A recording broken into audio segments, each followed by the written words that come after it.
Tahukah kalian, manusia pertama yang dibangkitkan saat hari kiamat sampai para malaikat merasa malu untuk membangunkannya? Manusia yang pertama dibangkitkan saat hari kiamat kelak adalah Nabi Muhammad. Dalam sebuah kitab Daqaiqul Akhbar dikisahkan, setelah hari kiamat tiba, Allah akan membangkitkan 4 malaikat untuk menjemput Rasulullah.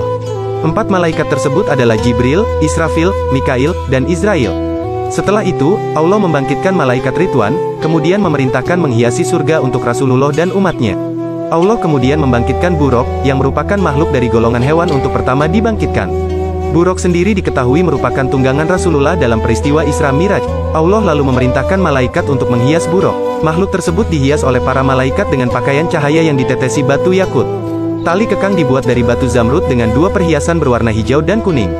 Buraq bersama 4 malaikat kemudian menjemput Rasulullah dan membangkitkan dari alam kubur. Para malaikat menuju bumi yang telah tak tersisa. Malaikat sempat kesulitan mencari makam Rasulullah. Namun tak lama, cahaya muncul dari makam Rasulullah. Para malaikat pun mengetahui bahwa cahaya tersebut merupakan pertanda keberadaan makam Rasulullah. Para malaikat langsung menuju makam Rasulullah. Malaikat Jibril lalu memerintahkan malaikat Israfil untuk menyeru kepada Rasulullah dan membangkitkannya. Meski hal tersebut merupakan tugasnya, malaikat Israfil enggan melakukannya. Malaikat Israfil justru meminta malaikat Jibril untuk menyeru kepada Rasulullah. Malaikat Jibril pun merasa malu, sehingga tugas tersebut kemudian dilimpahkan kepada malaikat Mikail.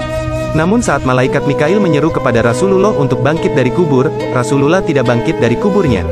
Para malaikat pun meminta kepada malaikat Israil. Malaikat Israil menyeru kepada Rasulullah. Namun lagi-lagi juga tidak terdapat tanda-tanda kebangkitan Rasulullah. Malaikat Israfil kemudian mencoba menyerunya, tapi juga tidak berhasil. Kemudian malaikat Israil menyerunya dengan berbeda. Wahai ruh yang baik, berdirilah untuk memutuskan hari keputusan, hari diperhitungkan amal perbuatan, dan hari ditampakkannya amal perbuatan kepada Zat yang Maha Pengasih. Setelah itu, Rasulullah bangkit dari kuburnya. Malaikat Jibril kemudian mendatangi Rasulullah dengan membawa 2 perhiasan serta Buraq dan menyampaikan hari kiamat telah tiba. Mengetahui hal tersebut, Rasulullah gelisah dan menanyakan umatnya. Israfil kemudian menjawab pertanyaan Rasulullah. Demi kemuliaan Tuhanku, wahai Nabi Muhammad, aku masih belum meniup sangkakala kebangkitan sebelum kebangkitanmu. Mendengar hal tersebut, Rasulullah merasa lega. Sebab, Rasulullah khawatir jika umatnya telah dimasukkan terlebih dahulu ke neraka. Subhanallah, betapa beruntungnya kita memiliki Nabi seperti Nabi Muhammad SAW. Semoga kita mendapatkan syafaat beliau kelak. Amin amin ya rabbal alamin. Nah, semoga video ini bermanfaat dan menambah ilmu pengetahuan kita. Amin, amin ya robbal alamin.